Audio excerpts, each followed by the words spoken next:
guys, Assalamualaikum warahmatullahi wabarakatuh. Perkenalkan, nama saya Gustin Wijaya, NIM PO 712412400134, kelas 2C tingkat 3 kebidanan.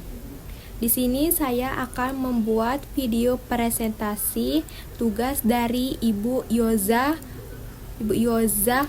Pedriani, SPD, MSI, yaitu tentang pengertian gelombang, satuan pengukuran, akurasi, presisi pada pengukuran.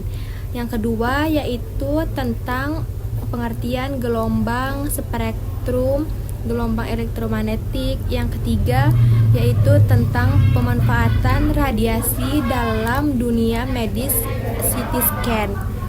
Besaran, satuan pengukuran, akurasi, presisi pada pengukuran. Next. Besaran adalah segala sesuatu yang dapat diukur dan dinyatakan dengan angka serta satuan. Contohnya besaran yaitu ada panjang, massa, waktu, suhu, arus listrik, dan sebagainya. Next. Yang kedua, besaran. Besaran dibagi menjadi dua, yaitu besaran pokok yang satuannya sudah ditetapkan dan tidak bergantung pada besaran lainnya. Contohnya ada panjang, meter, massa, kilogram, waktu, sekon, suhu, kelvin, arus listrik, ampere, intensitas cahaya, kantela, jumlah zat atau mol. Yang kedua yaitu ada besaran turunan. Besaran turunan adalah besaran yang diturunkan dari besaran pokok. Misalnya luasnya panjang kali panjang, satuan volumenya panjang kali panjang, satuan kecepatannya panjang, waktu, gayanya massa kali percepatan. Next. Di sini ada contoh gambar besaran pokok. Bisa dilihat contoh gambar besaran pokok. Next lagi. Satuan. Pengertian dari satuan. Satuan adalah standar atau pembanding yang digunakan untuk menyatakan hasil pengukuran suatu besaran, seperti meter untuk panjang atau kilogram untuk massa. Satuan memastikan kebenaran dan keseragaman pengukuran sehingga hasilnya dapat dipahami oleh siapa saja dan di mana saja, serta terbagi menjadi dua jenis, yaitu satuan baku dan tidak baku. Next. Di sini ada jenis-jenis satuan. Yang pertama ada satuan baku. Satuan baku yaitu satuan yang telah ditetapkan secara resmi dan diakui secara internasional, sehingga memberikan hasil yang sama jika diukur oleh orang yang berbeda. Contohnya meter, kilogram, sekon, dan ampere. Yang kedua ada satuan tidak baku. Satuan tidak baku adalah satuan yang tidak resmi dan dapat menghasilkan nilai yang berbeda-beda, tergantung siapa yang mengukurnya. Contohnya jangkal, hasta, depa untuk panjang, atau tempurung kelapa untuk massas. Next. Di sini ada pengukuran. Pengertian dari pengukuran. Pengukuran adalah proses membandingkan suatu besaran yang tidak diketahui nilainya dengan besaran sejenis yang dijadikan satuan standar. Namun, dalam pengukuran tidak pernah ada hasil yang benar-benar sempurna. Setiap hasil pengukuran memiliki ketidakpastian atau error. Ketidakpastian dapat disebabkan oleh beberapa hal, yaitu di antara lain alat ukur yang tidak dikalibrasi dengan baik, keterbatasan penglihatan atau kemampuan manusia, fluktuasi lingkungan seperti suhu atau getaran, kesalahan dalam membaca skala alat. Next. Contoh alat pengukur. Bisa dilihat di sini alat pengukur. Di sini ada akurasi pada pengukuran. Pengertian dari akurasi. Akurasi adalah tingkat kedekatan antara hasil pengukuran dengan nilai sebenarnya atau nilai standar. Semakin dekat hasil pengukuran dengan nilai sebenarnya, maka semakin akurat pengukuran tersebut. Di sini ada presisi pada pengukuran. Presisi, pengertian dari presisi. Presisi adalah tingkat konsisten dari hasil pengukuran jika dilakukan berulang kali. Semakin kecil perbedaan antara satu hasil pengukuran dengan hasil lainnya, maka pengukuran tersebut semakin presisi.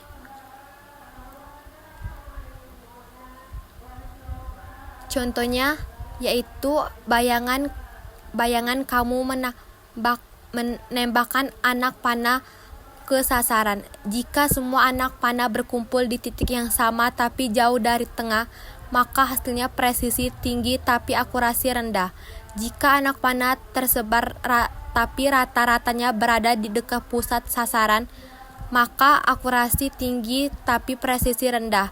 Hasil terbaik adalah saat anak panah berkumpul rapat dan dekat dengan pusat sasaran, berarti akurat sekaligus presisi.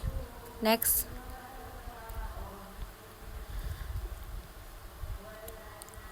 Gelombang dan spektrum.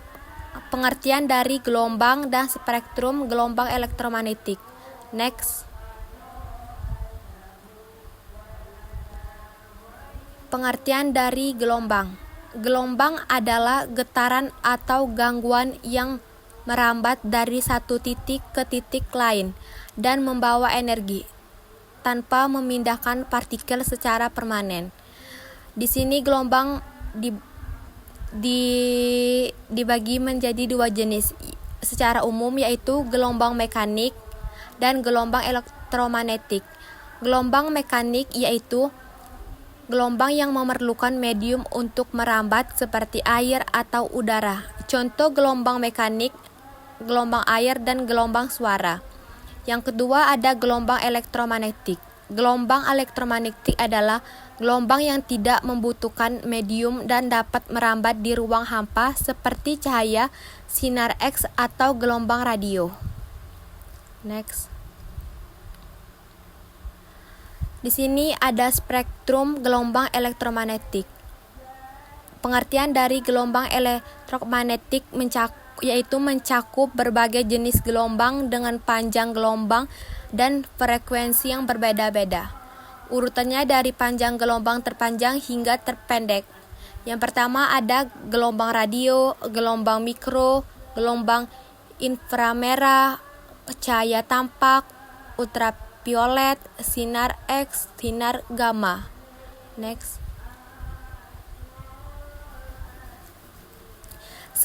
Spektrum gelombang elektromagnetik.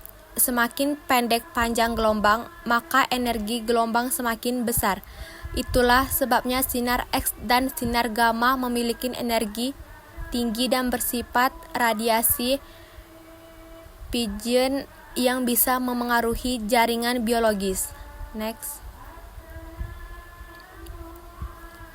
Di sini bisa kita lihat contoh gambar dari gelombang dan spektrum. Next. Pemanfaatan radiasi dalam dunia medis atau CT scan.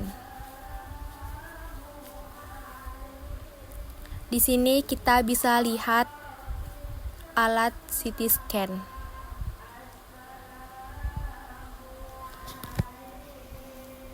Manfaat dari alat CT scan. Yang pertama yaitu mendiagnosis penyakit. Mendiagnosis penyakit membantu mendeteksi berbagai kondisi medis termasuk tumor, fraktur tulang, infeksi, pendarahan internal, penyakit jantung, dan penyakit paru-paru. Yang kedua ada menentukan lokasi penyakit. Menentukan lokasi penyakit memungkinkan dokter untuk mengetahui lokasi, ukuran, dan bentuk penyakit atau cedera dengan akurat yang sangat penting untuk merencanakan perawatan selanjutnya. Yang ketiga yaitu membantu proses medis. Membantu proses medis digunakan untuk memantau prosedur invasif seperti operasi biopsi dan menempatkan perangkat medis seperti kateter dan stent. Yang keempat yaitu ada memandu terapi radiasi. Memandu terapi radiasi memberikan informasi detail yang diperlukan untuk merencanakan terapi radiasi, terutama untuk pengobatan kanker dengan cara menghancurkan sel kanker. Dosis dan risiko radiasi. CT scan menggunakan sinar X energi tinggi yang bersifat radiasi pigeon. Radiasi ini bisa berinteraksi dengan sel tubuh dan berpotensi menyebabkan kerusakan DNA. Walaupun dosis radiasinya lebih tinggi daripada röntgen biasa, namun manfaat diagnostisnya jauh lebih besar jika dilakukan sesuai indikasi medis. Agar aman, dokter selalu mempertimbangkan manfaat dibanding resiko dan minimalkan paparan dengan prinsip ALARA as low as reasonable as possible, yaitu radiasi sekecil mungkin namun tetap menghasilkan citra yang berguna. Next. Keunggulannya. Yang pertama yaitu memberikan gambar yang sangat detail dari organ dalam tubuh, pembuluh darah, dan jaringan lunak. Yang kedua, dapat mendeteksi tumor, pendarahan otak, infeksi, dan kelainan organ dengan cepat. Yang ketiga, yaitu prosesnya relatif cepat, beberapa menit saja. Yang keempat, hasil dapat ditampilkan dalam bentuk 3 dimensi, memudahkan dokter dalam diagnosis dan perencanaan operasi. Di sini ada prinsip kerja CT scan. Yang pertama, pasien berbaring di atas meja pemeriksaan yang bisa bergerak masuk ke dalam ganteri atau lingkaran besar mesin. Yang kedua, sumber sinar X berputar mengelilingi tubuh pasien sambil memancarkan berkas sinar tipis. Yang ketiga, ada detektor di sisi berlawanan menangkap sinar X yang telah menembus tubuh. Yang keempat, komputer mengelola data dari berbagai sudut menjadi gambar potongan tubuh, lalu menyusunnya menjadi gambar 3 dimensi. Inovasi CT scan modern. CT scan modern sangat sudah dilengkapi teknologi seperti low dose CT scan yang mengurangi dosis radiasi tanpa menurunkan kualitas gambar. Dual energi CT scan menggunakan 2 sumber energi sinar X untuk meningkatkan kontraks jaringan. Interaktif rekonstruksional algoritma komputer yang memperbaiki citra dari sinar lemah. Inovasi ini membuat pemeriksaan semakin aman dan akurat bagi pasien. Itu saja dari penjelasan PPT saya. Terima kasih.